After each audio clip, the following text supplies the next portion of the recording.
전국에 계신 에듀윌 수험생 여러분들 또 왔습니다. 한국사를 맛있게 만들어주는 은쌤이 또 왔습니다. 자, 오늘은 저와 함께 31강을 들어갈 거고요. 31강 같은 경우는 3.1운동과 대한민국 임시정부입니다. 역시 임시정부 잡아야 됩니다. 임시정부를 제대로 잡지 못하면 우리는 독립운동을 제대로 이해하지 못하게 됩니다. 그래서 여기를 잘 잡아야 되는 거고요. 그리고 나서 우리는 바로 들어갈게요. 들어가시게 되면은 일단 프리퀄 형태로 1910년대 국내와 국외에서 우리가 어떤 독립운동을 했는지 이거를 좀 살펴볼 거예요. 많은 제보가 들어오고 있습니다. 어떤 제보가 들어오고 있냐면 저의 강의가 지금 교재와 약간 순서가 좀 차이가 있어요. 좀 힘들어요. 라는 제보가 들어오기 때문에 이제부터 될 수 있으면 뭐 많이 지나긴 했지만 될 수 있으면 최대한 맞춰서 가려고 노력을 하고 있습니다. 그래서 여기 부분 잡고요. 그리고 3.1운동 그 다음 임시정부 한번 들어가 보겠습니다. 자, 했던 거 복습이에요. 우리는 일본에게 외우기도 좋게끔 딱 1910년도에 나라를 뺏깁니다. 그 뺏기기 직전에 우리가 그 일본에 맞서 싸웠던 저항이 크게 두 가지 흐름이 있었죠. 하나가 의병이었고 하나가 애국개몽운동 계열이었습니다. 슬프게도 실패로 끝이 났어요. 그리고 나서 나라를 뺏기고 난 후에 1910년대의 국내와 국외에서는 어떤 독립운동이 있었냐 이거를 물어보는 겁니다. 자, 그러면 먼저 국내부터 한번 들어가 보겠습니다. 여기 들어가기 전에 먼저 판소로 한번 들어가 볼게요. 자, 국내입니다. 국내. 사실은 출제율이 극히 떨어져요. 여기 1910년대 국내와 국외의 독립운동은 출제율이 극히 떨어지긴 하지만 나올 수는 있습니다. 여러분들은 심하잖아요. 근데 나왔을 때 여러분들께서 많이 익숙하지가 않기 때문에 오답률이 높은 편이에요. 그래서 혹시라도 모를 출제를 대비해서 일단 정리는 한번 해야 됩니다. 자, 한번 가볼게요. 1910년대에 우리는 지금 일본이 무슨 통치를 하고 있는 거예요? 무식하게 두드려 패는 무단 통치. 우리가 숨 쉴 공간을 갖지 않게끔 두드려 패고 억압하고 짓누르는 공포 정치를 하고 있습니다. 정상적인 독립운동이 국내에서 가능할까요? 불가능할까요? 불가능하겠죠. 그래서 여기서는 어떤 일이 벌어지냐? 비밀 결사입니다. 정상적으로 활동이 불가능하니까요. 비밀리에 몰래 조직을 하는 거예요. 근데 이 조직이 전라도와 경상도에서 대표적으로 두 개의 조직이 결성이 됩니다. 먼저 전라도로 한번 가볼게요. 여기에는 독립의군부라는 조직이 형성이 됩니다. 독립의군부, 그리고 이쪽에는 대한강복회라는 조직이 결성이 돼요. 그러면 독립의군부는 누가 주도를 하냐? 임병찬이라는 아저씨께서 주도를 하십니다. 이 임병찬 아저씨가 누구냐? 우리 기억나세요? 을사늑약에 저항했던 을사의병, 그 을사의병을 이끌었던 최익현 아저씨, 최익현 선생님이 일본에 끌려가서 대마도와 스시마 섬에서 나는 일본 니들이 주는 물가 식량은 먹지 않겠다. 굶어서 돌아가실 때 최익현 선생님이 먹지 않은 거를 먹으시고 자기 목까지 먹으면서 2인분을 먹으면서 건강하게 돌아왔다는 분이 있다고 얘기했었죠. 그분이 바로 임병찬 선생님입니다. 이분이 돌아와서 독립의군부, 의료운 군대예요. 의료운 군대. 의료운 군대가 뭘까요? 의병입니다. 의병. 국내에 남아있는 의병들을 모아서 만든 조직이 바로 독립의군부입니다. 근데 이 임병찬에게 명령을 내린 아저씨가 있습니다. 그분이 누구냐면 바로 고종 황제입니다. 비록 황제 자리에서 잘리고 지금은 골방에 일본에서 감금을 당하고 있지만 이 고종이 임병찬에게 밀지를 씁니다. 병찬아, 네가 남아있는 국내의 의병을 데려다가 크게 한번 들고 일어나봐라. 하하! 그러면서 만들어진 게 독립의군부다라는 거. 그리고 이 독립의군부의 활동은 어떤 활동이 있냐? 천황이 있는 도쿄와 그리고 조선총독부가 있는 서울 조선총독부에 편지를 써요. 국권, 우리 잃어버린 나라의 국권을 돌려주세요 라는 국권 반환서라는 편지를 씁니다. 이걸 본 일본이 뭐지? 이런 조직이 바로 탄압에 들어가 버렸다라는 거. 그 다음에 대한강복회입니다. 대한강복회는 박상진이라는 인물이 주도를 했고요. 나중에 우리가 다다음 강의에 배우게 되는 백두산 일대에서 대승을 거뒀던 청산리 대첩, 그 청산리 대첩의 주력 북로 군정서군을 이끌었던 김자진 장군도 이 조직에 함께했습니다. 그렇다 보니 기본적인 행정 조직도 갖추고 있었지만 군사적인 조직도 갖추려고 했던 게 대한강복회입니다. 그러면 한번 들어가 볼게요. 시험에 나오게 되면 어떻게 나오냐면 얘 둘을요 따로 물어보는 게 아니라 같이 물어봐요. 가와 나라고 해서 가와 나 조직에 대한 설명으로 옳은 것은 이렇게 따로 물어보는 게 아니라 같이 물어봅니다. 그러면 두 개를 비교하고 공통점을 찾아야 되겠죠. 둘의 공통점은 뭡니까? 1910년대 국내에서 만들어진 비밀결사 조직이다. 둘 다 정답이 될 수가 있겠죠. 둘의 차이점은 뭐냐?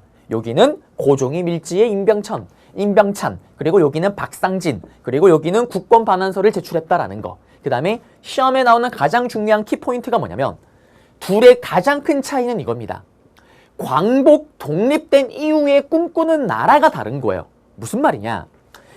고종의 밀지를 받아서 임병찬이 만들었던 이 독립의금부는 만약에 우리나라가 해방 독립을 하게 된다면 다시 고종 황제가 왕이 되는 나라를 꿈꿉니다. 그걸 뭐라고 얘기를 하냐면 복벽주의라고 얘기를 해요. 임금이 다시 돌아온다라는 거예요. 이걸 꿈꾸고요. 반대로 대항강복회 같은 경우는 만약에 독립이나 광복을 하게 된다라면 이제 더 이상 이스킹 왕이나 황제가 없는 대통령 제도로 가자라는 게 바로 이들의 주장입니다. 그걸 뭐라고 얘기를 하죠? 우리는 공화주의 또는 공화정제라고 얘기를 합니다. 그래서 둘의 가장 큰 차이점은 이건 거예요. 공통점은 이게 되는 거고. 그래서 각각 구분할 수가 있어야 된다라는 거 나올 수 있는 거 알려드렸습니다. 네. 그래서 여기 1910년대 국내 잡아드렸고요. PPT로 한번 가볼게요. PPT로 가시게 되면은 여기 임병찬, 고종 밀지, 복벽주의, 국권 반환 요구서. 그 다음에 의병전쟁 계획은 했지만 하지를 못했던 거고. 대항강복회는 박상진, 김자진 장군. 그 다음에 가장 중요한 거는 역시 공화주의였다라는 거. 끝. 둘의 공통점은 1910년대 국내 비밀 결사 조직이다라는 거. 그리고 이제 국외로 갈게요. 국외도 먼저 판서로 잡고 들어가 보겠습니다. 자, 국외도요. 시험 출제율이 극히 떨어지긴 해요. 근데 우리는 여기 전체 코드와 전체 컨셉을 좀 이해를 하셔야 돼요. 자, 1910년대 우리는 국내를 바꿔요. 1910년대 국외에서 있었던 우리 독립운동을 한번 볼 겁니다. 근데 여기서 생각을 해야 될 게 뭐가 있냐면, 자, 국외 독립운동의 컨셉은 준비하자였다라는 거. 이게 또 선생님 무슨 말입니까? 라고 질문할 수가 있습니다. 준비하자라는 컨셉이 뭐냐면 이거예요. 자, 정말 냉정하게 놓고 봤을 때 우리의 독립운동가들이 일본에게 딱 1910년도에 나라를 뺏겼어요. 뺏기고 나서 독립이나 광복이 된다라는 생각을 할 겁니다. 당연히 해야 돼요. 맞죠? 그런데 그 독립이나 광복이 1년 후에 올 거라고 생각을 할까요? 2년 후에 올 거라고 생각을 할까요? 우리 독립운동가들도 바보가 아닙니다. 알아요. 이게 단기간에 나라를 되찾을 수 있다고 생각하지 않습니다. 않는 거예요. 당연히. 그러면 나중을 위해서라도 지금 당장은 아니지만 나중에 독립이나 광복을 하기 위해서는 지금 당장은 힘드니까 준비하자라는 거에 맞춰서 움직였던 거예요. 그러면 이때 어떻게 움직이냐? 우리 했던 거 복습입니다. 또 애국계몽운동 계열 단체 조직 중에 가장 시험에 잘 나온다라는 신민의 이씨 오영재 중에 이회영 선생님이요. 금매, 명동의 땅을 금매하고 어디로 갑니까? 시오 여기 서감도 지역으로 간다라고 얘기를 했습니다. 금매한 수백억을 들고요. 그리고 여기 가서 뭘 한다 그랬죠? 땅을 산다라고 얘기를 했죠. 그리고 광고를 때립니다. 우리 동포 여러분들, 내가 땅을 샀어. 뭐 있어.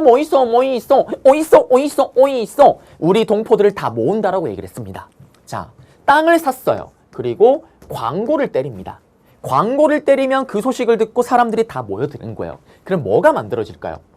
한인타운, 한인 마을이 만들어지는 거예요. 이게 왜 중요하냐? 우리 LA가 왜 한인들이 살기 좋다라고 얘기를 해요? LA 한인타운이 있으니까. 한인들이 모여있기 때문에 또 한인들의 파워가 셉니다.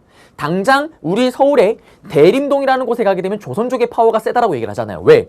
조선족 타운, 조선족 마을이 있으니까 파워가 세지는 거 아니에요. 그거예요. 마을을 만듭니다. 마을을 만들면 이제 어떻게 할까요? 마을 사람들을 중심으로 단체가 만들어져요. 그러면 단체를 만들면 이제 그 다음에 뭘 할까요? 그 단체에 있는 자식들, 애기들, 자식들이 다닐 수 있는 학교를 만드는 거예요. 그러면 이 학교를 다녔던 자식들이 다 졸업을 하게 되면 뭐가 될까요? 전부 다 독립군이 되는 겁니다. 이게 10년 동안 준비하자라는 컨셉이에요. 이렇게 10년을 준비했기 때문에 3.1운동이 끝난 직후에 1920년대 초반에 다음 시간에 배우겠지만 청산리 대첩, 봉오동 전투를 할 수가 있었던 겁니다. 그러면 제가 이 얘기를 왜 하냐? 시험에는 이걸 물어보는 거예요. 뭘 물어보냐면, 자, 여기를 우리는 서간도라고 얘기를 해요. 그리고 여기를 북간도라고 얘기를 합니다. 그리고 여기를 연해주 블라디보스토크라고 얘기를 해요.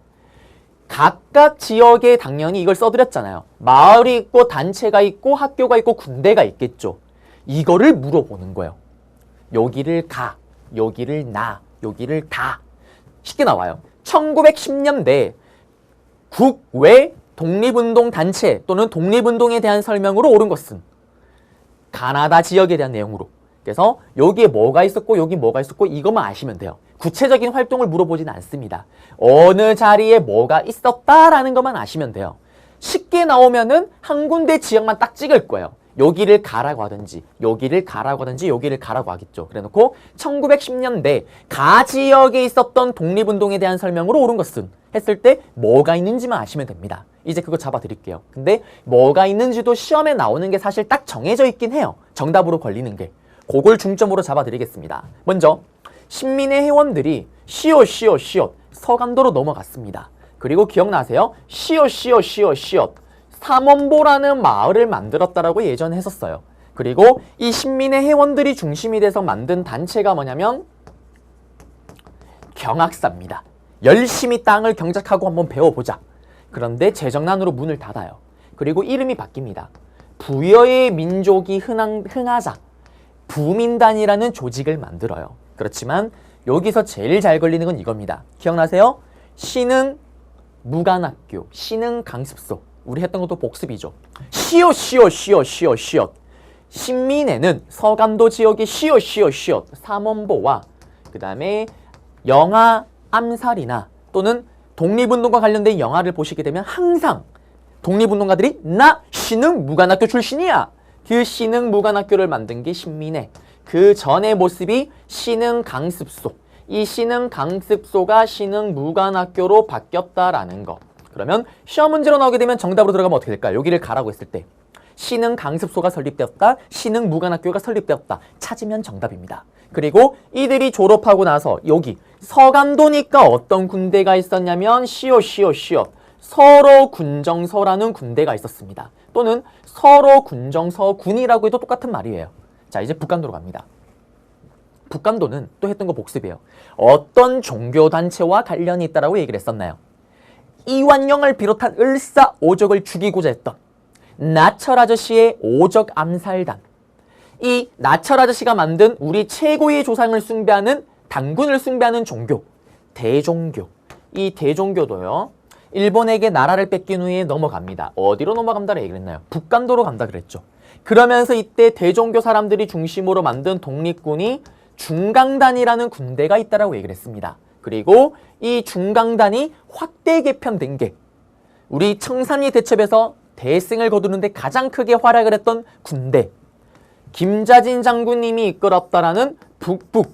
여기는 서간도니까 서로 군정서군. 여기는 북북. 북쪽이니까 북로 군정서군이라는 군대가 여기에 있었다라는 거. 그 다음에 여기에 또 학교도 있어요. 학교는 뭐냐면 명동학교. 그 다음에 서전서숙이라는 학교가 있습니다. 명동학교와 서전서숙도 선지로 들어가요. 근데 북간도 문제가 나올 때는 사실은 정답은 중강단이나 북로군정서군에서 걸릴 거예요. 그런데 명동학교와 서전서숙이 오답으로 여기 서간도 쪽에 문제가 나올 때 오답으로 들어갈 겁니다. 또 신흥강습소가 여기 오답으로 들어오겠죠. 그래서 구분을 좀 하셔야 되는 거고 간혹 가면 또 이런 분들이 계세요. 선생님 신흥강습소 신흥무관학교 서간도 삼원보 서간도인데 선생님 서전서숙 시옷 넘나 헷갈리는 것 왠지 모르게 느낌이 서간도 같아요. 자, 또 선생님이 쓰레기 같은 암기법을 전달해 드리겠습니다. 전 이런 암기법 정말 싫어요. 싫어하는데 어떻게 여러분들의 메모리 부족을 제가 또 덜어드리기 위해서 어쩔 수가 없습니다. 자, 그래요. 어떤 쓰레기 같은 공식이 있냐면요. 여러분들 혹시 그거 아시죠? 수학 공식 중에 마이너스와 마이너스가 만나면 플러스로 바뀌잖아요. 미안해요. 시옷과 시옷이 만나면 북으로 바뀝니다. 미안해요. 그렇죠? 하기 싫지만 미안해요. 그러려고 한 게 아니에요. 미안해요. 시옷 북! 죄송합니다. 넘어가겠습니다. 자, 그래서 여기 북간도 지역도 다 해드렸어요. 다 해드린 겁니다. 그리고 일로 넘어갈게요. 연해주 블라디보스토크입니다. 연해주 블라디보스토크. 러시아. 완전 남의 땅입니다. 가서 어떻게 열심히 일해야죠. 권업회라는 조직이 있었습니다. 일업. 열심히 근면성실하게 일하는 권업회. 열심히 일을 했으면 내가 일한 거 이름을 써야죠. 성명회라는 조직이 있었습니다. 그 다음에 하나가 뭐가 있냐면 대한국민의회라는 정부가 있었어요. 요거는 왜 중요하냐면 조금 이따 바로 배울 겁니다. 임시정부 배울 거예요. 임시정부가 3.1운동을 계기로 만들어졌는데 처음에는 세 군데 지역의 정부가 만들어져요. 상하이에 우리가 알고 있는 상하이 임시정부, 그 다음 서울 수도의 한성정부, 그리고 연해주 블라디보스토크의 대한국민의회. 이 세 개의 정부가 합쳐진 게 우리가 알고 있는 그 임시정부입니다. 그래서 여기에 대한국민의회라는 정부가 있었다라는 거. 3.1운동을 계기로 만들어진 정부겠죠. 그래서 이런 것들이 여기에 위치했구나라는 것만 아시면 돼요. 자, 그러면서 제가 아까 입었어야 되는데 입질 않았네요. 그래요. 아, 또 하마터면 또 큰일 날 뻔했습니다. 이게 또 중국의 옷이죠. 그래요. 여기 중국 땅에 왔으면 중국 옷을 입어줘야 됩니다. 이런 거 입고 독립운동 준비하고 있는 겁니다. 이게 바로 10년간의 준비하자라는 컨셉이었다라는 거. 오늘 날씨가 비가 와서 약간 쌀쌀했는데 이거 입으니까 좀 따뜻한데요? 그래요. 안 그래도 추웠는데 집에 갈 때 이걸 입고 가야 되나? 네. 자, 돌아가서 이제 한번 또 판서에, PPT에 또 중요한 거 체크해 드릴게요. 지금 보시게 되면은 북간도입니다. 서간도부터 가볼까요? 서간도부터 설명을 했으니까. 서간도는 신민회가 주도했고 삼원보회. 그 다음에 경학사, 부민당. 전부 다 신민회 사람들이 만든 거예요. 그리고 시옷, 신흥강습소, 신흥무관학교. 그리고 북간도 지역에는 명동촌, 영정촌이 바로 마을 이름이에요. 그 다음에 간민회, 중강당, 서전서숙, 시옷, 북. 명동학교가 있었고 여기 북로군정서군. 간민회는 그냥 저런 게 있었구나 정도 하고 흘리시면 되는 거고. 자, 그다음 내려가서 북만주는 지나가시고요. PPT를 넘겨보겠습니다. 넘기게 되면 신안촌에는 열심히 일했고요. 건업회 여긴 빠졌지만 성명회도 있고요. 그 다음에 대한강복군 정부도 알아두면 좋긴 해요.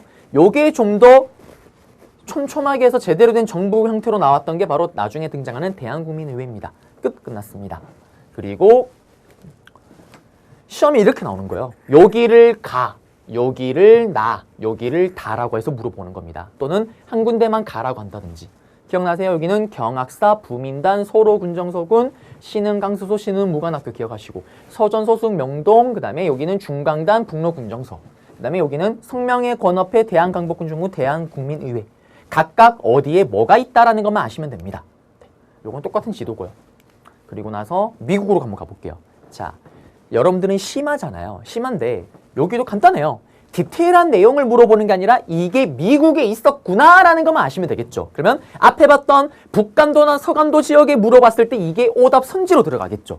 우리 왠지 모르게 느낌상 한인마을, LA 한인타운 이런 것처럼 한인들이 모여 산다 그러면 우리는 어느 나라를 떠올려요? 왠지 느낌상, 왠지 모르게 뉴욕, 왠지 모르게 미국이 떠오릅니다. 맞죠? 대한인국민회라는 조직은 미국에 있었다라는 거. 우리 예전에 배웠던 장전두오, 스티븐슨을 죽인 후에 만들어진 게 대한인국민회입니다. 안창호 등이 주도를 했고요. 끝났습니다. 이게 미주에 있었다라는 것만 아시면 돼요. 그 다음에 안창호 선생님이 만든 흥사단이라는 조직이 있었는데 중요한 건 여기. 대조선 국민군단.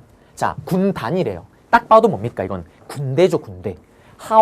하와이에서 박용만 선생님이 만든 군대가 대조선 국민군단입니다. 그리고 멕시코에 있었던 숭무학교도 있고요. 숭무학교나 이런 흥사단이 정답이 된 적은 없어요. 오답 선지로 깔려 들어갈 뿐입니다. 들어갈 거고 대한인국민회는 한 번 정도 나온 적이 있어요. 출제율이 극히 떨어지긴 하지만 보통 일반적으로는 이 두 개 선지는 오답 선지로 들어갑니다. 그 다음에 중국 쪽에서는 동제사와 신한혁명당, 그 다음에 신한청년당 같은 게 있는데 이런 것들은 아하 전부 다 중국이구나 라는 정도로만 아시면 되고 단독으로 정답으로 들어간 적은 없습니다. 앞에 얘기했던 것처럼 오답 선지로 깔려 들어가는 거예요. 자, 그래서 여기 내용 잡아드렸습니다. 자, 그러면 이제 우리는 3.1운동으로 한번 들어가 보겠습니다. 자, 3.1운동은 시험에 나오면 어떻게 나오냐? 분명히 쉽게 나와요. 어떻게 나오냐면 3.1운동이라는 힌트를 다 줄 거예요. 그래 놓고 어떻게? 다음 자료와 관련된 민족운동에 대한 설명으로 옳은 것을 했을 때 여러분들이 3.1운동에 대한 내용을 찾으면 돼요. 그래서 가장 클래식한 문제는 3.1운동의 결과와 영향을 정답으로 던져버리는 거예요. 그래서 보통 그 뒷부분이 정답이 될 거예요. 앞에 내용에는 배경이나 이런 것들이 들어갈 거고요. 간혹 어렵게 나오면 어떻게 나오냐? 3.1운동 전체를 물어봐요. 예를 들면 유관순 얘기가 나오고요. 제암리 학살 사건 내용이 나옵니다. 그래놓고 다음 자료와 관련된 민족운동에 대한 설명을 옳은 것을 했을 때 또는 옳지 않은 것을 했을 때는 배경이나 결과가 다 들어가는 거예요. 그래놓고 이게 3.1운동과 관련된 거구나라는 걸 또 아셔야 되겠죠. 자, 그러면 판서로 먼저 잡아볼게요. 판서로 또. 자, 우리는 1910년에 딱 일본에게 나라를 뺏겼습니다. 그리고 어떻게 10년 가까이 일본이 무식하게 두드려 패는 무단 통치를 한다라고 얘기를 했어요. 무식하게 두드려 패는 무단 통치를 한다라고 얘기를 했습니다. 그러면 이 10년간의 두드려 맞는 무단 통치에 대한 반발이 계속 누적되고 있는 거예요. 그러다가 빵 터진 게 10년 만에 빵 터진 게 바로 3.1운동입니다. 1919년에 터진 게 바로 3.1운동이 되는 거예요. 그러면 이 3.1운동의 도대체 국내 배경과 국외 배경이 뭔지를 아셔야 됩니다. 시험에 나와요. 자, 국내 배경은 뭐냐면 첫 번째, 이미 배웠잖아요. 뭐? 무단 통치에 대한 우리 민족의 불만, 분노가 바로 3.1운동입니다. 이게 하나의 배경이에요. 그 다음에 두 번째는 고종 황제의 죽음이 바로 3.1운동의 배경이 됩니다. 선생님 왜요? 자, 고종 황제가요, 세상을 떠났어요. 근데 이때 카톡 찌라시가 돕니다. 어떤 찌라시가 도냐? 자, 여러분들 혹시 찌라시 이런 거 받아본 적 없어요? 친구들끼리 단톡방에 있으면 이렇게 카톡 찌라시 보내주잖아요. 안 보내줘요? 저 그 대빵 좋아하는데. 이거 그런 거 있잖아요. A군과 L양이 뭐 사귀고 있다. 뭐 이런 것들. 아니에요? 나만 좋아요? 저는 제일 충격이었던 찌라시가 팩트로 밝혀졌던 거. 우리 동방신기 멤버 중에 맞죠? 화장실을 좋아한다는 이런 것들 맞죠? 충격적인 이런 것들. 그 저는 로망이 있어요. 저의 로망. 저의 로망은 저도 그런 찌라시에 제 이름이 오르는 거.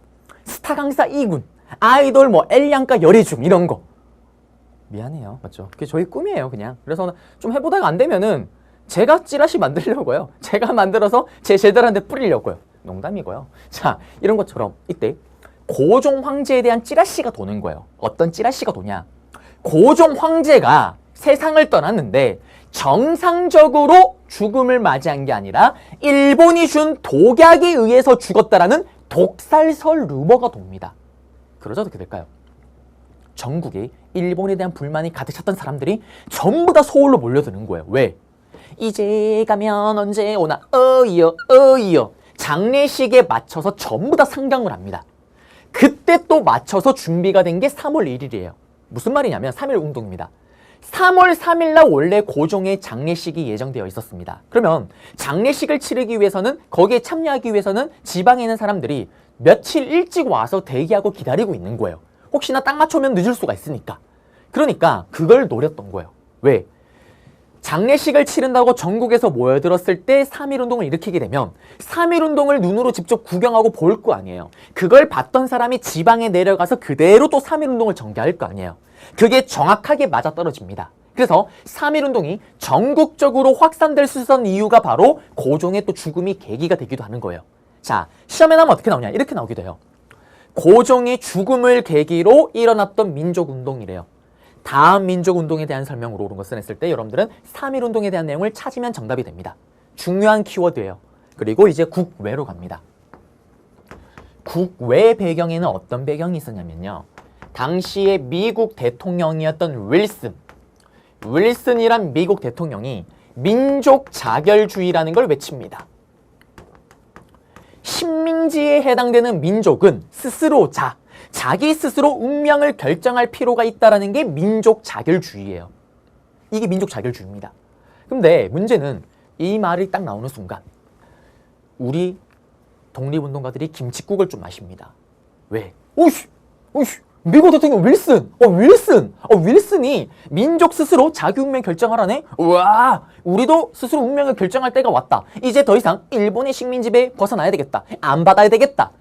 그렇지만 슬프게도 여기에 해당되는 나라는 뭐냐? 1차 세계대전이 끝나고 난 직후인 거예요. 1차 세계대전이 끝나고 나서 패했던 나라들 있죠. 패했던 나라들의 식민지에만 이게 해당이 되는 거예요. 왜? 패했던 나라의 식민지 문제를 제대로 해결하지 않으면은 이긴 나라들끼리 그 식민지 서로 가지겠다고 또 전쟁이 벌어지는 거예요. 그걸 막기 위해서 이걸 외쳤던 거고, 너무나도 슬프게도 일본은 럭키 1차 세계대전의 승전국입니다. 그렇기 때문에 승전국의 식민지였던 우리나라는 여기에 해당 사항이 없는 거예요. 그래서 적용되진 않았지만 그래도 이게 3.1운동으로 나아가는데 하나의 큰 배경이 됐다라는 거. 그 다음에 소련.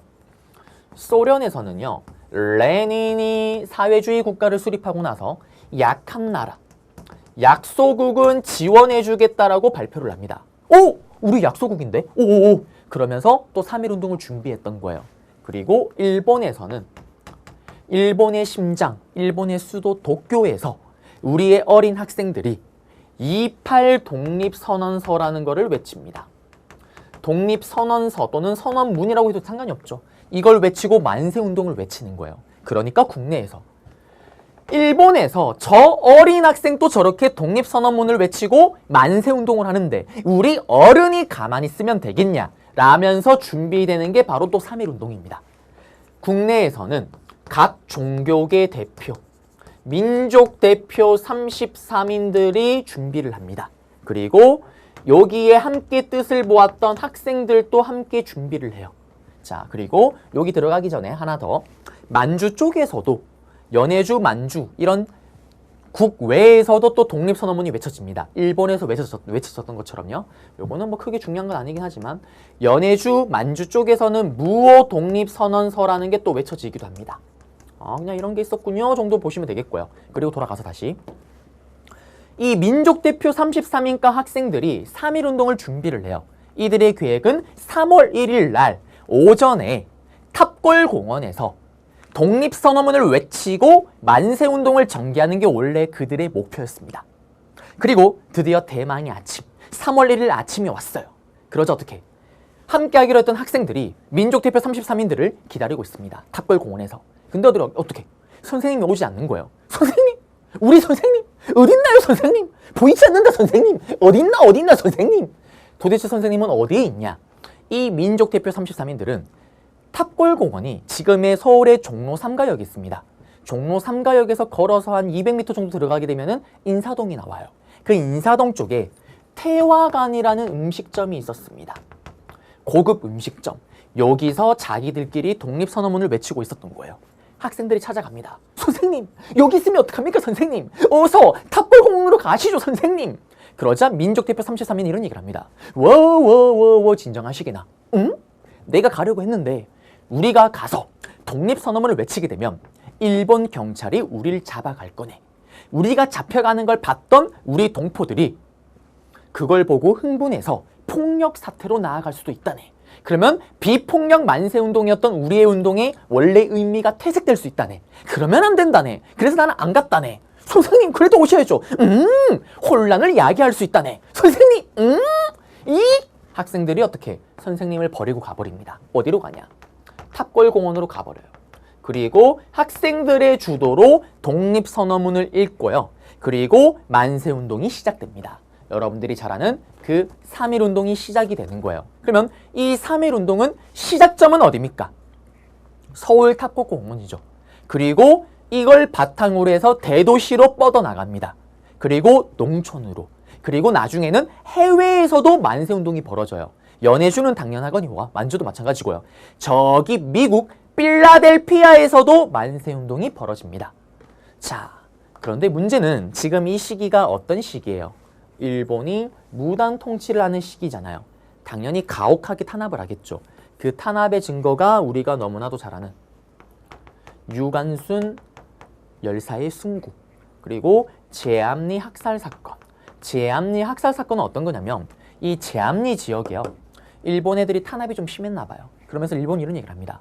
얘들아 우리가 니들 너무 많이 괴롭혔지. 미안해. 사과할게. 다 교회로 모여봐. 교회로 사람들 다 모아요. 그리고 못질을 해버립니다. 그리고 어떻게 불질러버려요. 나오는 사람들 총으로 쏴 죽여버립니다. 이런 쓰레기 같은 짓을 한 게 바로 이때 또 이 사건이에요. 자, 그러면서 결국 우리는 200만 명의 국민들이 함께 했지만 결국 3.1운동은 일본의 가혹한 탄압 속에 끝이 나버립니다. 그리고 나서 시험에 나오는 게 뭘까요? 여기죠.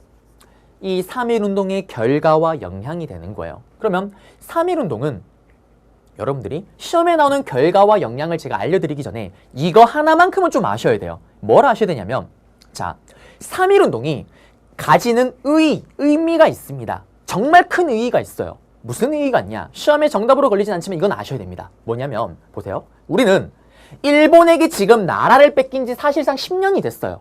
10년이 지나니까 다른 나라들은 우리나라를 어떻게 생각할까요? 그냥 이제 일본이라고 생각을 하는 거예요. 왜냐면 다른 나라는 관심이 없습니다. 냉정하게 말해서. 우리도 봐요. 홍콩이니 뭐 다른 나라니 뭐 이런 사건이 터지면 처음에 좀 관심을 가지잖아요. 근데 그 관심이 일주일이 가요? 일주일이 가기 쉽지 않죠. 왜? 내 먹고 살기도 바쁜데. 우리나라도 아닌데. 그렇게 되는 거예요. 10년이 지나니까 조선? 쟤들 원래 일본 아니야? 일본 애들이잖아. 이거를 뒤집게 되는 거예요. 뭘 뒤집냐? 이것 봐라. 우리는 더 이상 일본이 아니다. 10년 동안 일본의 지배를 받았지만 우리는 단 한 번도 일본이라고 생각한 적이 없다. 우리는 우리의 나라, 다시 나라를 되찾고 싶다. 일본의 지배에 용서치 않겠다. 이러한 우리의 결연한 의지를 전 세계에 알렸던 게 바로 3.1운동입니다. 마치 우리가 죽었던 거를 살아있다는 걸 다시 전 세계에 보여주게 된 거죠. 자, 이게 3.1운동의 가장 큰 의의고요. 그러면 이 3.1운동의 결과, 일본이 개깜놀합니다. 왜? 뭐지? 10년을 두드려 패면 찍소리 못할 줄 알았던 거예요. 근데 다 들고 일어났잖아요. 그래서 우리가 앞에 봤던 것처럼 식민 통치 스타일을 바꿔버립니다. 무식하게 두드려 패는 무단 통치에서 우쭈쭈 문화 통치로 전환하게 되는 계기가 되는 거고요. 그 다음에 우리 민족 입장에서는 이 3.1운동이 실패로 끝나면서 느꼈던 가장 큰 아쉬움이 뭘까요? 이거죠. 제대로 된 리더나 제대로 된 지도자가 있었으면 더 효율적으로 3.1운동을 전개했을 텐데 라는 그 아쉬움 속에 3.1운동이 터지자마자 바로 또 배우겠지만 임시정부가 세 군데 지역에 수립이 됩니다. 임시정부 수립이고요. 그 다음에 또 이러한 격렬한 투쟁은 일본뿐만 아니라 다른 나라에도 크게 자극을 줍니다. 특히 일본에게 수탈을 당하고 있던 중국은 3.1운동을 계기로 2달 후에 자기들 나라에서는 5.4운동이 일어나게 되는 계기가 되는 거고요. 인도는 영국의 식민 지배를 받고 있습니다. 다들 아시는 것처럼 간디 선생님께서 이 3.1운동에 또 자극을 받으셔서 인도는 영국에 저항하는 비폭력 투쟁 운동을 또 전개했다라는 거. 그 다음에 또 여기 보통 정답으로 들어가는 거고요. 나머지는 또 뭐가 있냐면, 자, 3.1운동을 계기로 우리나라에 새로운 사상이 하나 들어옵니다. 무슨 사상? 사회주의 사상이 들어오는 거예요. 그래서 이걸 탄압하기 위해서 우리가 지난 시간에 배웠지만 일본이 치안유지법이라는 걸 만들었었잖아요. 맞죠? 그리고 3.1운동을 계기로 우리 민족이 느낀 한계가 또 있어요. 무슨 한계냐? 세상은 만세만으로 세상이 바뀌지 않는구나. 이제 총칼 들고 일어나자. 총칼 들고 싸우자라고 생각을 합니다.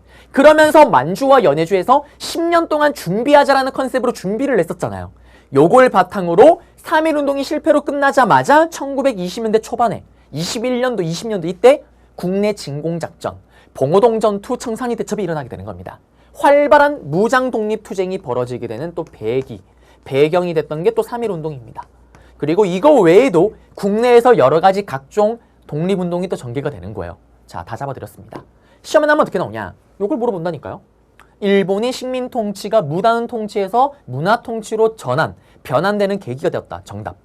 임시정부가 수립되게 되는 계기가 되었다. 정답. 중국의 5.4운동과 인도의 비폭력 투쟁운동에 영향을 주었다. 찾으면 정답이 되겠습니다. 나올 수 있는 거 다 알려드렸고 PPT로 가볼게요. 가시게 되면 여기 보시면 미국의 윌슨의 민족 자결주의, 레닌의 약소국 지원, 무어 독립선언, 신한 청년단의 뭐 파견했다라는 거고, 여기 28 독립선언문, 그 다음에 무단 통치에 대한 분노, 고종 황제의 죽음, 그리고 민족 대표 33인과 학생들이 또 국내에서 준비를 한 게 또 3.1운동. 여기 보시면 이거는 독립선언문입니다. 여러분들이 언어 시간에 우리가 봤었던 그 내용이고요. 그리고 종교계, 민족 대표 33이 어디서? 태화관에서. 그렇지만 자진체포. 자진체포가 뭐냐면 이거예요. 태화관에서 독립선언문을 외쳤고요. 결국 학생들이 탑벌공원에서 외치면서 주도가 되잖아요. 그리고 이때 태화관에 있던 민족 대표 33위는 일본 경찰에게 전화를 합니다. 우리가 독립선언문을 외쳤습니다. 그리고 자진체포를 당했다라는 거예요. 그리고 전국으로 확대, 농촌 산간 지역, 나중에는 해외로까지도 필라델피아에서도 끝났고요. 그리고 이러한 3.1운동을 탄압합니다. 제암리 학살건, 유관순 열사의 순국, 그리고 중요한 건 여기죠. 통치 방식의 변화, 무단 통치에서 문화 통치로 임시정부가 수립되게 되고 국외나 각종 여러 가지 독립운동들이 활발하게 전개됩니다. 그리고 사회주의가 들어왔고 아시아 약소민족, 여기가 중국의 오사운동, 그리고 인도의 비폭력 투쟁운동. 그리고 넘어가서 이거는 저예요. 접니다. 송대관 선생님. 송대관 선생님. 네, 같이 방송을 했어요. 3.1운동 기념으로 이제 방송을 했었는데 원래 이게 시청률이 잘 나오면은 전국을 돌 예정이었습니다. 망했어요. 그래요. 망했습니다. 너무나 슬픈 방송이에요. 시대를 잘못 탔습니다. 몇 년 전에 방송을 했잖아요. 지금 이 트로트가 됐을 때 이때 했어야 됐어요. 너무나 아쉽습니다. 그 다음에 또 여기도 3.1운동 또 영상을 찍으러 간 거예요. 그 멕시코 연예인인 그 크리스티안 같이 방송을 했습니다. 오, 뒤지지 않는 외모예요. 미안해요. 많이 뒤지고 있는 외모입니다. 그렇지만 이것도 시청률 저하로, 시청률이 떨어지는 관계로 버림받은 방송이에요. 그리고 또 박성광, 개그맨 박성광입니다. 저와 함께 또 방송하긴 한 거죠. 박성광 이 개그맨께서요, 그걸 한 거예요. 영화 리뷰하는 게 있습니다. 거기에 유관순 열사의 이야기를 다뤘던 한거, 거기에 제가 이렇게 이 한거, 이 내용은 말이죠, 3.1운동 막 설명한 게 있었어요. 망했습니다. 아무도 한 줄도 몰라요. 그렇다라는 거고. 자, 슬픈 얘기 이제 그만하고 다시 이제 임시정부 들어가 보겠습니다. 자, 임시정부는 시험에 나오게 되면요, 크게 4가지 레파토리가 있어요. 첫 번째가 뭐냐면 상하이 시기 초기 임시정부의 활동, 두 번째가 한인 애국단의 활동, 그 다음에 이동했다가 마지막에 충칭 시기에 정착하고 나서 충칭 시기 임시정부의 활동, 그리고 결국엔 다 똑같은 임시정부잖아요. 퉁 다 묶어버려서 전체 임시정부를 물어보거나, 이렇게 총 4가지 레파토리가 있습니다. 그러니까 출제율이 높겠죠. 4가지 방식이나 있으니까요. 자, 그래서 잘 잡아야 되는 거고. 자, 그러면 우리는 초기 임시정부부터 한번 들어가 볼게요. 판서로 가겠습니다. 자, 우리는 1919년도에 뭐를 계기로? 3.1운동을 계기로 제대로 된 리더나 구심점이 있으면 참 좋았을 텐데 라면서 정부가 만들어져요. 바로 3개의 정부가 만들어집니다. 3월달과 4월달에 상하이의 상하이 임시정부, 그 다음에 서울 수도의 한성정부, 그 다음에 기억나세요? 연해주 블라디보스토크에 있는 대한국민의회. 이 3개 정부가 있으니까 우리 힘이 너무 분산된다. 이 3개의 정부가 있으니까. 그러니까 어떻게? 우리 3개 정부를 한번 하나로 모아보자 라면서 9월달에 하나의 정부로 통합을 합니다. 그리고 그 통합된 정부를 우리가 그렇게 잘 알고 있는 상하이 임시정부가 되는 거예요. 그래서 통합 상하이 임시정부가 3.1운동이 터지고 나서 그해 9월달에 수립이 되는 겁니다. 그러면 상하이 임시정부는 우리나라 최초의 어떤 정부냐? 드디어 공화정제 정부가 수립이 됩니다. 그동안 대통령 제도를 꿈꿨던 조직은 많았어요. 실제로 이뤄낸 적은 없었지만 드디어 임시정부가 최초로 공화정제라는 형태의 정부를 수립하게 됩니다. 그리고 임시정부니까 임시대통령이 있겠죠. 임시대통령의 이승만 아저씨께서 임시정부 대통령이 됩니다. 그리고 임시정부는 우리가 사회 시간에 그렇게 많이 배웠던 삼권분립, 3개로 조직을 분리시킵니다. 권력이 독점되지 않게끔. 그런데 여기서 제일 중요한 거, 임시정부니까 임시국회가 있었겠죠. 그 임시국회 이름이 뭐냐면 임시의정원이었다라는 거.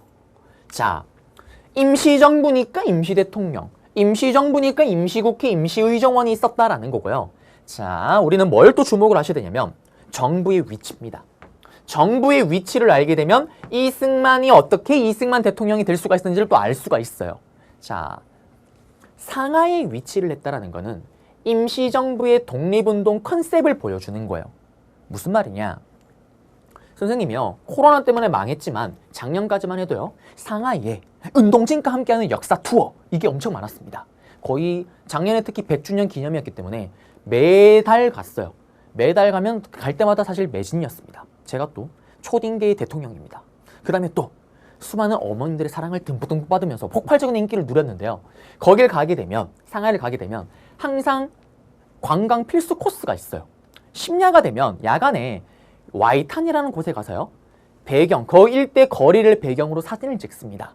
찍어서 여러분들이 단톡방에 어머나 나 포르투갈에 왔죠. 유럽에 왔죠. 친구들이 다 속습니다. 왜? 건물이 진짜 유럽 건물이거든요. 그럼 왜 그런 일이 벌어졌냐? 청나라가 있었을 때 중국이요. 아편전쟁에서 패하면서 이 상하이를 서양 나라들이 자유롭게 활동할 수 있는 공간으로 열어버립니다. 상하이는요. 우리로 치면 인천, 부산, 원산같이 계양진구예요. 이 상하이 지역을 그렇게 자유롭게 열다 보니까 잘 나가는 나라의 외교 대사관들이 싹 다 상하이에 몰리는 거예요. 그러면 여기에 위치한 이유는 뭘까요? 잘 나가는 나라들이 다 모여있다니까요. 그들에게 우리의 억울함을 알리고 그들로부터 지원을 받고 싶었고요. 그 다음에 또 강대국들이 있다 보니까 고급 정보를 얻기가 좋았던 거예요. 그래서 상하이에 위치를 냈던 겁니다. 그 말인즉 외교로서 풀어가겠다는 거죠. 독립운동을. 그래서 이승만이라는 인물이 바로 대통령이 될 수가 있습니다. 왜? 이승만이라는 인물은요. 대단한 인물입니다. 우리나라 최초의 하버드 졸업생이에요. 혼자 영어를 독학을 해서 하버드 석사를 졸업합니다. 그리고 박사는 프린스턴 대학을 나와요. 명문이죠. 미국에서도.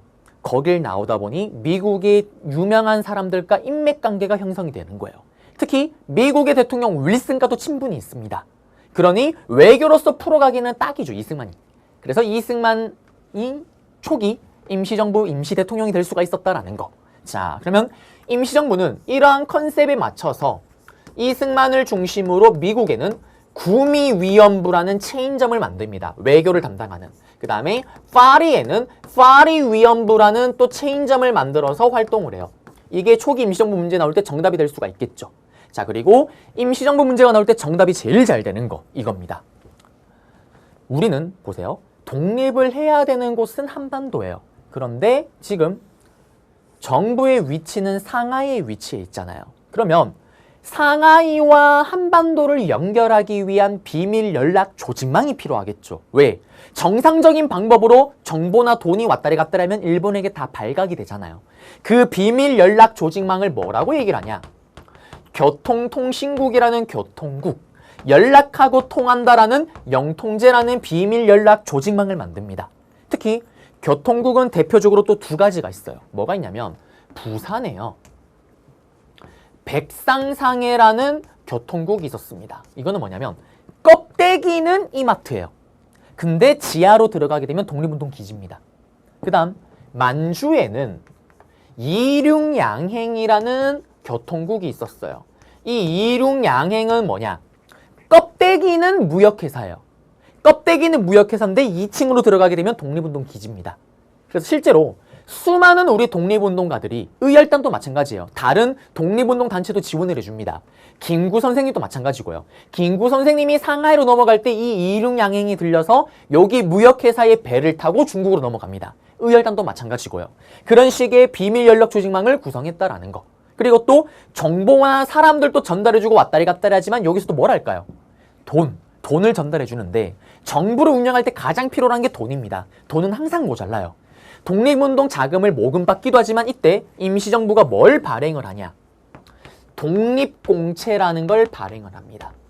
이 독립공채를 똑같은 말로 애국공채라고도 불러요. 이거는 뭐냐면 그냥 돈을 받는 게 아니라 여러분들이 100만 원을 냈다. 그러면 100만 원에 냈다라는 증서를 주는 거예요.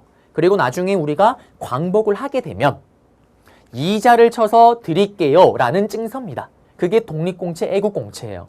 이렇게 발행한 돈가 증서와 그리고 또 독립운동 자금 받은 거를 어떻게 전부 다 상하이로 교통국과 영통제로 넘겼다라는 거. 그 다음에 또 일본이 자꾸 역사 왜곡을 하는 거예요. 그래서 이때 임시정부에서는 뭘 만드냐면 한일관계 사로집이라는 책을 만듭니다. 역사 왜곡에 맞서서요. 그리고 한일관계 사로집을 만든 부서가 뭐냐면 사로 편찬소라는 걸 또 만들어요. 그래서 여기서 이런 걸 만들기도 했었고요. 그 다음에 또 하나는 독립신문.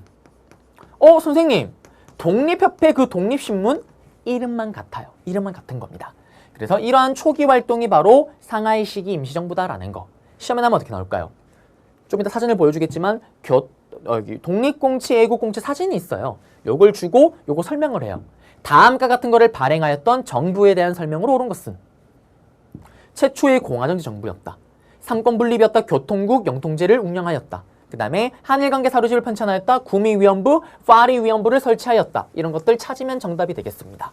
그러면 PPT로 한번 가볼게요.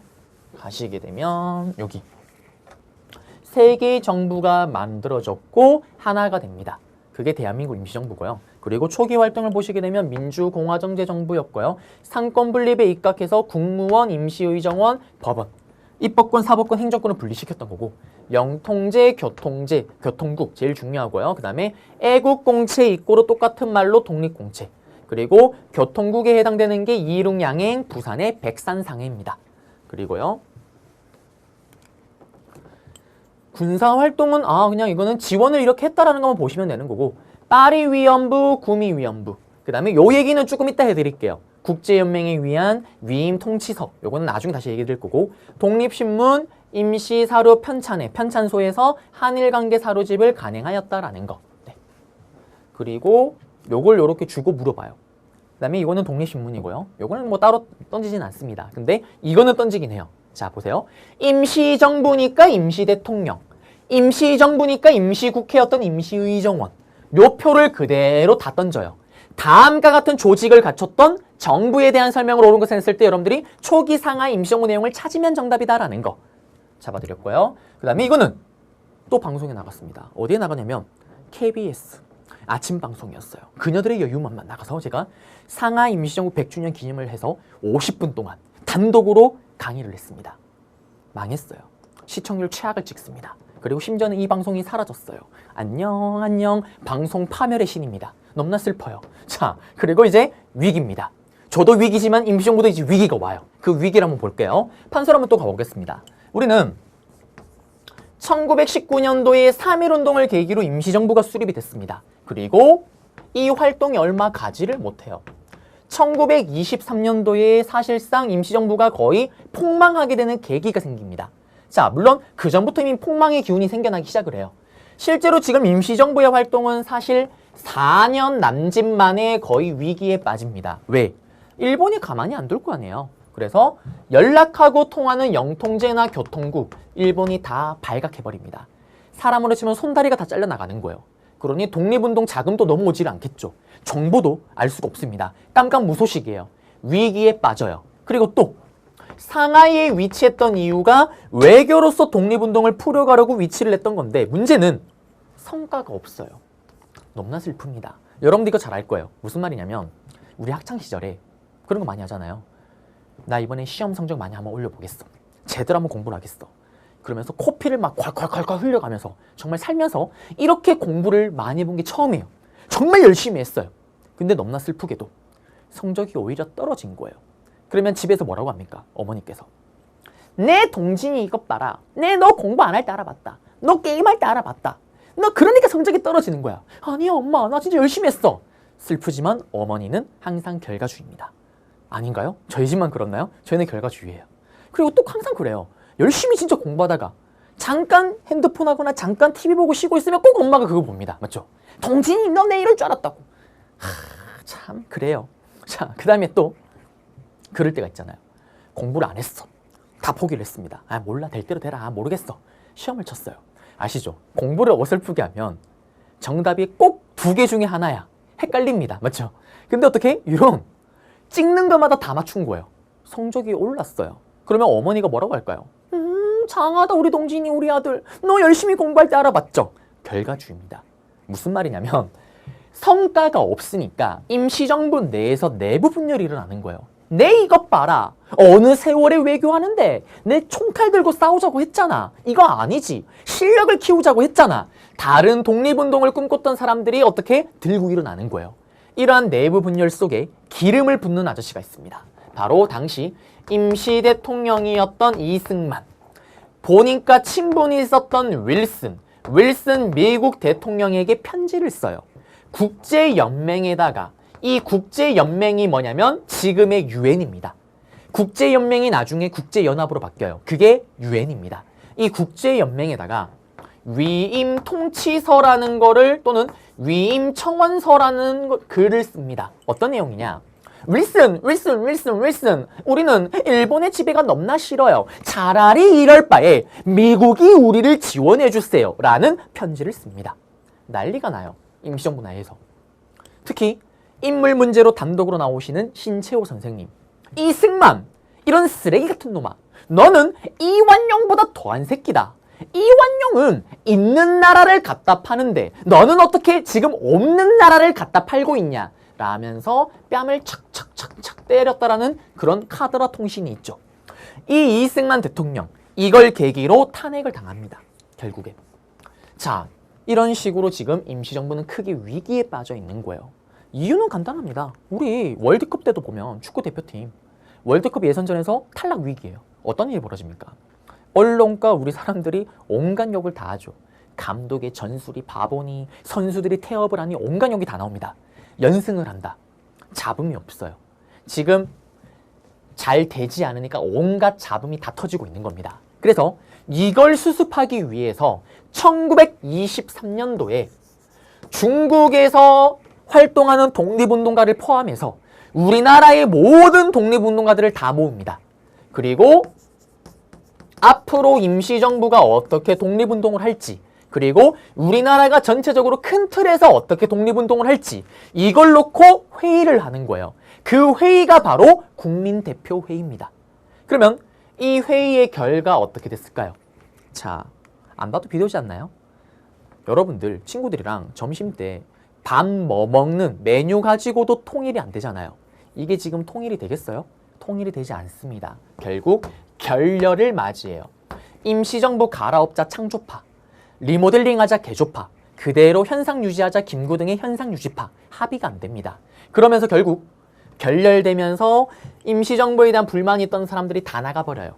거의 다 나갔다고 보시면 됩니다. 그래서 3.1운동을 계기로 만들어졌던 이 임시정부는 처음 시작과 초기 활동 때는 우리나라를 대표하는 최고의 독립운동 단체이자 정부였어요. 근데 국민대표회의 결렬 이후에는 사실상 간판만 걸려있는 형태가 됩니다. 자, 그러면 남아있던 김구 선생님이 이걸 수습을 해야 될 거 아니에요. 일단 대통령은 탄핵이 됩니다. 이승만 대통령은요. 그리고 2대 대통령이 인물 문제로 단독으로 시험에 나온다라는 박은식 선생님이 대통령이 돼요. 그런데 박은식 선생님이 이것 봐라. 대통령의 권한이 너무 힘이 강하니까 이렇게 독단적으로 이런 행동을 하지 않냐. 대통령 제도를 없애버려요. 그리고 국무령 제도라 그래서 남아있는 사람들이 함께 정부를 운영하려고 합니다. 그런데 남아있는 사람도 별로 없는 거예요. 이 시기에 집단 지도 체제라는 형태라 그래서 남아있는 사람들끼리 돌아가면서 함께 정부를 운영하는 이러한 형태로 나아가게 됩니다. 그리고 31년까지 사실상 한 7년 가까이 암흑기에 빠져요. 임시정부는. 활동이 특별히 없습니다. 왜? 할 수 있는 게 하나도 없잖아요. 다 나가버리니까 사람들이. 자, 그러면 여기까지 잡아드렸고 PPT로 갈게요. 보시게 되면은 위기예요. 다 들통나고 다 하나도 성과가 없습니다. 그러면서 요 국민대표회의. 심화에서는 이 국민대표회의를 연표에서 찾는 문제가 나올 수가 있어요. 연표에서. 그래서 이게 23년이구나, 20년 되구나라는 것만 아시면 되는 거고요. 그리고 결국 결렬.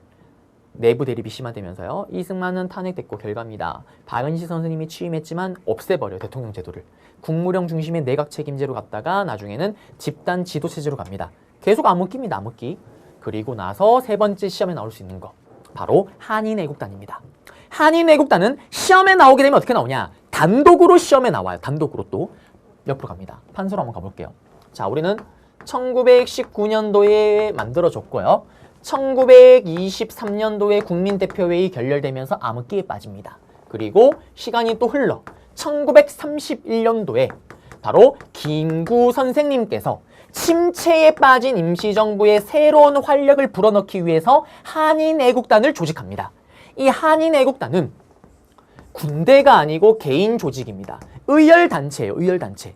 변장을 딱 하고 니하오 폭탄, 곤니찌와 곤방와 떠덩덩덩덩덩 총을 쏘는 의열단체입니다. 왜? 군대는 조직할 여력이 없었기 때문에. 그러면 김구 선생님이 만든 이 의열단체였던 한인애국단이랑 항상 시험 문제가 나오게 되면 오답으로 들어오는 게 있어요.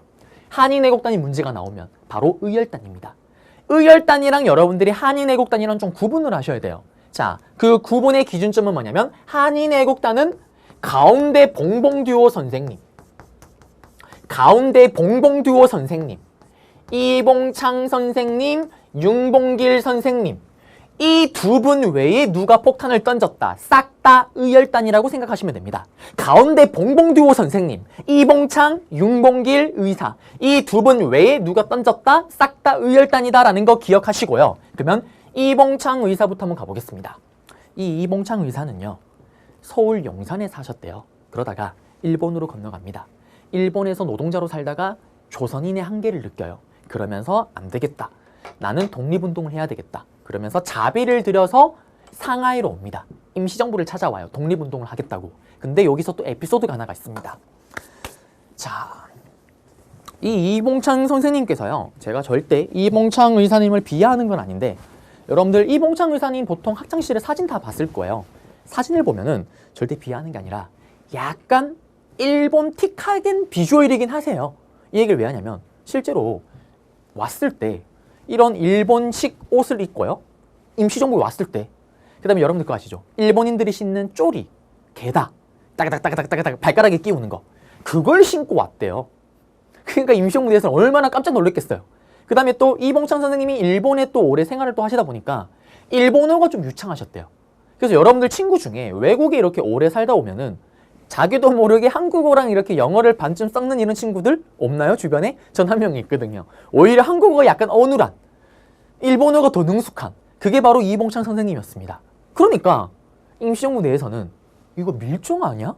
이거 스파이 아니야? 김구 선생님 받아주면 안 됩니다. 그러자 김구 선생님이 일단 한번 지켜보자. 일단 잘 숙식을 제공해주라.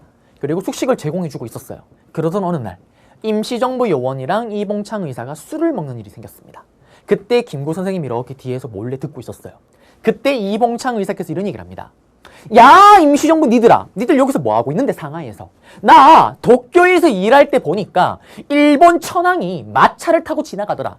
그때 나 엎드려 있었는데 이때 나한테 폭탄이 썼다. 다 집어 던졌다. 니들 여기서 뭐하고 있는데? 라고 얘기를 합니다.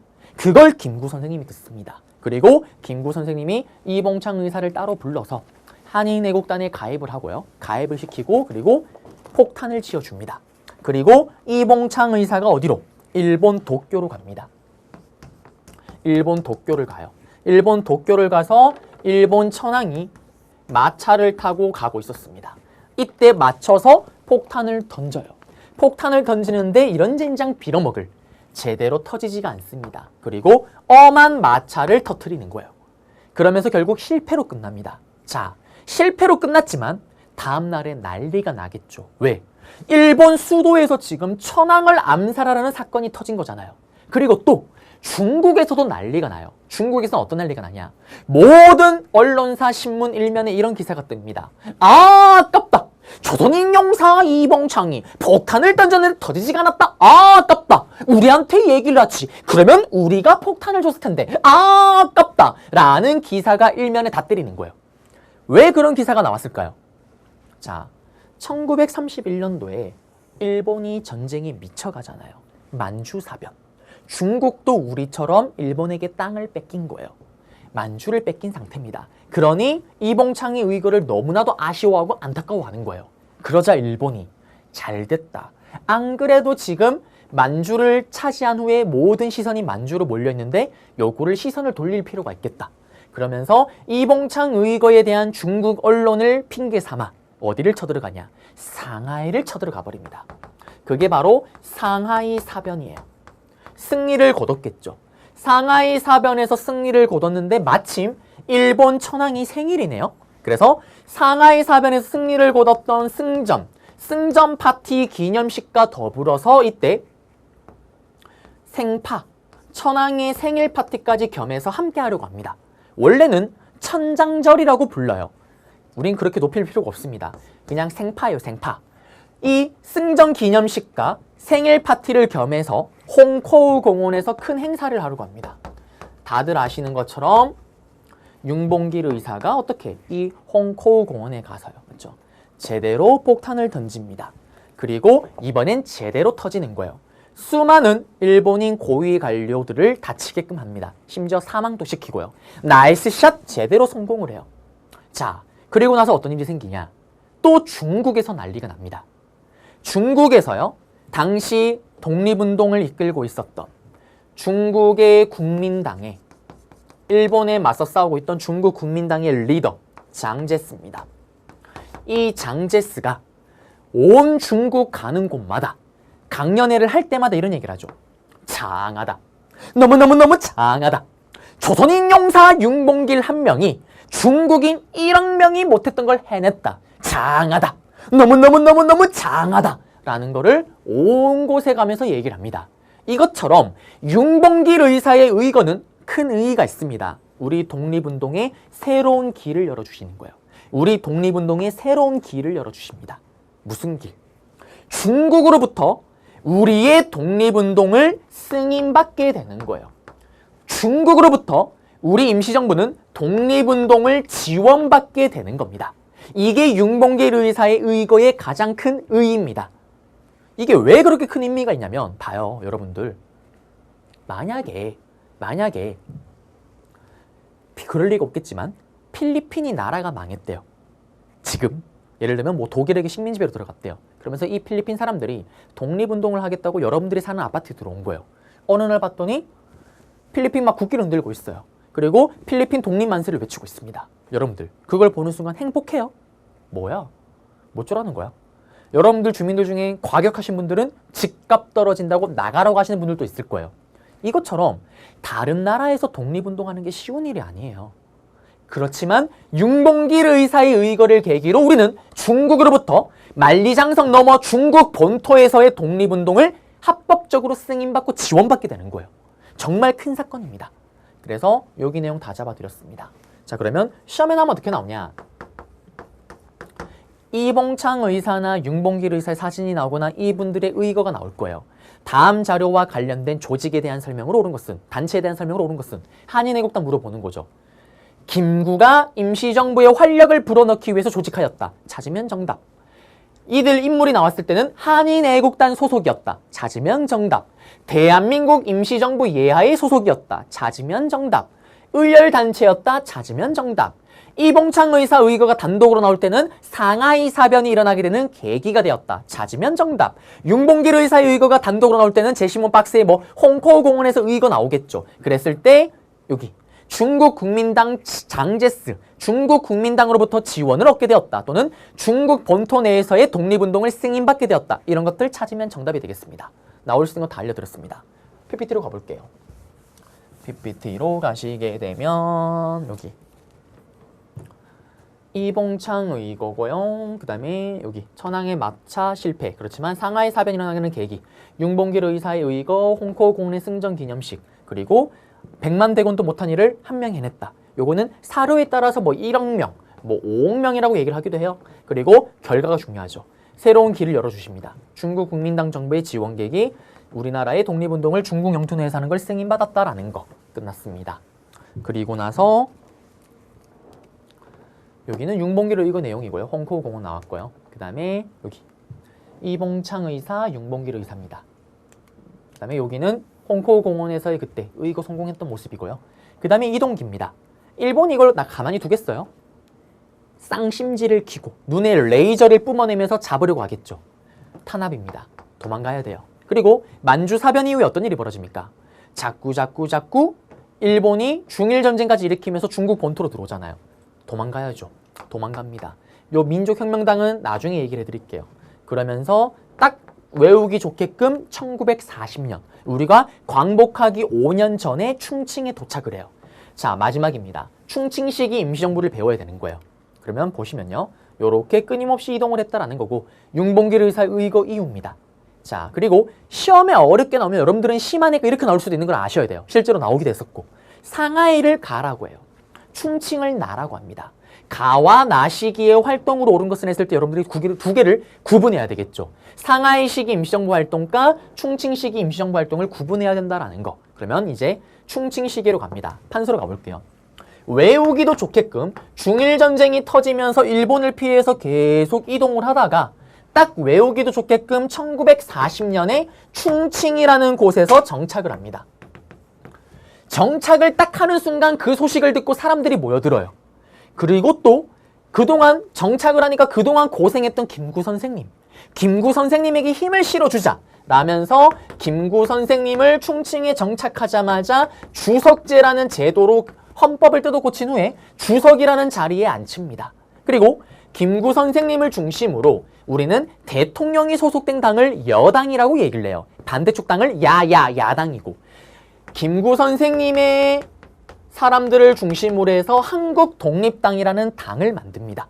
그리고 이렇게 정착을 하니까 그걸 바탕으로 사람들이 모여들면서 드디어 김구 선생님의 꿈이었던 군대를 하나 또 만들어요. 그 군대가 바로 한국강복군이고, 여러분들이 가장 어려워하는 무장독립투쟁 부분이 나올 때 문제로 제일 많이 나오는 군대가 또 한국강복군입니다. 그러면 한국강복군은 1940년에 정착하자마자 바로 만들어진 군대예요. 자, 그러면 이제 다 했어요. 뭘 하면 되냐면 정리를 하면 됩니다. 이러한 한국강복군은 홀수 단위로, 크게 보면 이것도 임시정부 소속이니까요. 임시정부 충칭 시기에는 홀수 단위로 큰 사건이 생깁니다. 자, 먼저 41년부터 한번 가볼게요. 1941년도에 어떤 일이 생기냐? 기억나세요? 일본이 전쟁에 미쳐갑니다. 1931년도에 만주사변, 1937년도에 중일전쟁, 1941년도에 천조국 미국을 건드리는 태평양전쟁, 진주만 공습으로 시작이 되는 천조국을 건드리잖아, 미국을. 그때 우리 독립운동가들이 어떤 생각을 할까요? 망했네. 일본 미쳤네. 어디 미국을 건드려. 곧 나라 망하겠네. 김칫국을 좀 5년, 4년 빨리 마십니다. 우리 곧 광복하겠네. 독립할 수 있겠네. 라면서 이때 발표를 한 게 대한민국 건국강령이에요. 왜? 곧 광복할 거니까. 이거를 누가? 조소왕이라는 선생님께서요. 우리는 곧 광복을 할 거예요. 광복을 하면 대한민국이란 나라를 만들 건데 그 나라는 이런 형태로 운영을 할 거예요. 이렇게 나라를 운영할 거예요. 라는 내용이 다 들어갑니다. 삼균주의에 맞춰서 쓴 게 바로 대한민국 건국강령이에요. 적어도 앞으로 만들어질 대한민국은 세 가지만큼은 균등하게 기회를 주겠다. 정치, 경제, 교육에 한해서는. 그게 삼균주의입니다. 그리고 이때 아까 얘기했잖아요. 일본 곧 망하겠네. 이때가 왔다. 우리 이제 군대 있잖아요. 일본 놈들 부셔버리겠다. 우리도 일본 쳐버리겠다. 이때 일본에게 대일선전포고를 때립니다. 이게 41년도의 스토리예요. 그리고 짝수년 42년도에 나중에 다시 배우겠지만 조선의용대라는 군대가 있습니다. 요거는 의열단을 이끌었던 김원봉 선생님이 만든 군대예요. 이 군대가 한국강복군에 합류를 합니다. 선생님, 저 원봉이가 왔습니다. 선생님, 함께 하시죠. 받아주는 거예요. 요거는 나중에 다다음 강의 때 무장독립투쟁할 때 알려드릴 거예요. 그러면서 다시 한번 정리해 드릴게요. 자, 뭔지는 모르지만 김원봉 선생님이 합류를 했습니다. 전투력이 더 강해졌겠죠. 이걸 바탕으로 43년도에 대박입니다. 영국군과 함께 드디어 연합군의 일원으로 우리가 무려 인도와 미얀마까지 가서 일본의 군대와 한판 싸웁니다. 이때 많이 보내진 않습니다. 제일 엘리트, 한국강복군 엘리트 중에 엘리트 9명을 딱 보내요. 이 9명이 맹활약을 합니다. 실제로 이때 인도와 미얀마에서 영국군이요, 일본군에게 포위를 당해서 전멸 위기에 빠집니다. 이때 우리 9명의 한국강복군이 일본이 버린 종이, 암호 문서, 찢어진 암호 문서를 다 주워와요. 그걸 다 해독을 해버립니다. 지금 일본이 이렇게 포위를 하고 있어요. 이렇게 옆으로 빠져나가면 안전하게 도망갈 수가 있습니다. 그러면서 영국군이 안전하게 퇴각을 했고요. 그걸 바탕으로 전세를 뒤집어서 일본군을 작살내버립니다. 영국군의 총사령관 장군이 직접 우리의 한국강복군을 찾아와서 칭찬을 해주고 격려를 해주고요. 감사를 표하고요. 그리고 그러한 것들이 영국 신문에 실리기도 합니다. 이렇게 맹활약을 한 걸 바탕으로 이제 마지막 해방을 했던 그 해죠. 광복을 맞이했던 45년도에 미국과 또 함께 작전을 펼치려고 합니다. 미국이요, OSS라는 조직에서 국가전략정보국이라는 조직입니다. 이 조직이 미국에서 지금 또 있어요. 여러분들이 좋아하는 첩보영화, 첩보영화를 보시게 되면 항상 등장하는 조직 CIA, CIA의 전신이 이 OSS입니다. 여기와 한국 강복군이 콜라보를 해서요. 같이 합동훈련을 통해서 뭘 준비를 하냐? 국내 진공작전을 준비합니다. 국내로 들어가려고 하는 거예요. 그렇지만 너무나 슬프게도 들어가려는 순간 삐용 히로시마의 한 방, 짬뽕이 생각나는 나가사키의 한 방, 원자폭탄 2방으로 일본이 무조건 항복을 외칩니다. 이 작전을 하기 3일 4일 전인 거예요. 김구 선생님이 우십니다. 이걸 했어야 됐는데 왜? 남들이 볼 때는 우리가 독립을 하기 위해서 한 게 하나도 없는 거예요. 이걸 했어야지 일본이 항복을 하고 났을 때 우리가 다른 나라에게 할 말이 있는데 일주일 동안 식음을 전폐하십니다. 이게 만약에 원래대로 가동이 됐으면 어떤 일이 벌어지냐? 이글 프로젝트 독수리처럼 날아서 어디로? 제주도로 들어갑니다. 제주도를 해방시켜요. 그러면 충칭에 있던 정부가 제주도로 들어옵니다. 그리고 국내로 들어가겠죠. 국내를 해방시키면 정부도 국내로 들어와요. 그게 끝이 아니라 그 다음에 일본 본토로도 들어간다는 게 원래 계획이었던 거예요. 이걸 하지를 못하고 끝이 납니다. 그러면서 끝이 난 게 바로 충칭 임시정부의 활동이다라는 거 다 잡아드렸어요. 시험에 나면 어떻게 나오냐? 이거를 충칭 시기 임시정부의 활동으로 찾아도 정답이고 보통은 황국 강복군으로 문제가 나오겠죠. 어떻게? 조선의용대 영국 군과 인도 미얀마 전선에서 같이 싸웠대요. 요거 두어요. 요거 두 개를.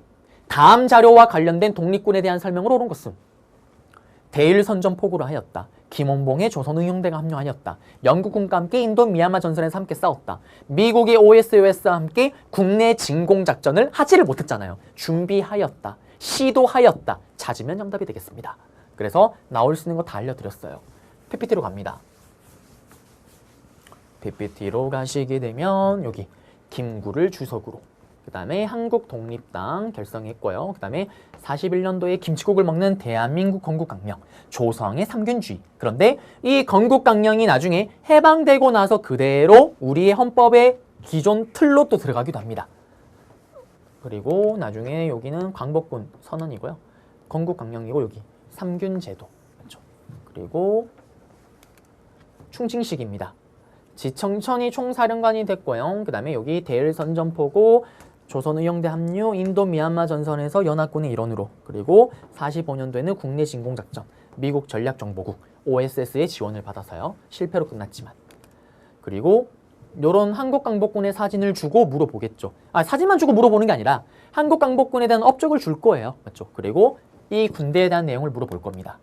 그리고 여러분들은 심하니까 이걸 좀 아셔야 돼요. 이게 마지막인데, 자, 대통령 제도였습니다. 그런데 이승만의 그 국제연맹 위임 통치 사건을 계기로 대통령 제도를 없애버리고 내각 책임제.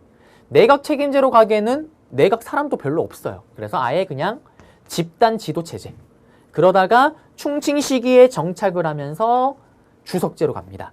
시험에는 어떻게 나오냐면 요걸 다 줘요. 요 표를 여기를 가, 여기를 나. 그러면 아까 지도랑 물어본 거랑 똑같은 패턴이죠. 상하이 시기 임시정부 내용을 물어보는 거고 여기는 충칭 시기 임시정부를 물어보는 거잖아요. 근데 최근에 문제가 정말 더럽게 나왔을 때 아마 개정이 되고는 이 정도까지는 안 나올 것 같긴 한데 이건 연도를 찾는 문제가 나왔어요. 자, 처음에 김구 선생님을 주석으로 앉혀놓고 계속 정착을 하면서 이제 힘이 커지잖아요. 사람도 많아지고 혼자 너무 버거운 거예요. 그래서 해방되기 바로 직전에 44년도에 부주석 제도를 만들어서 부주석의 더블김 김규식 선생님을 그 자리에 앉혔습니다. 시험에 어떻게 나왔냐?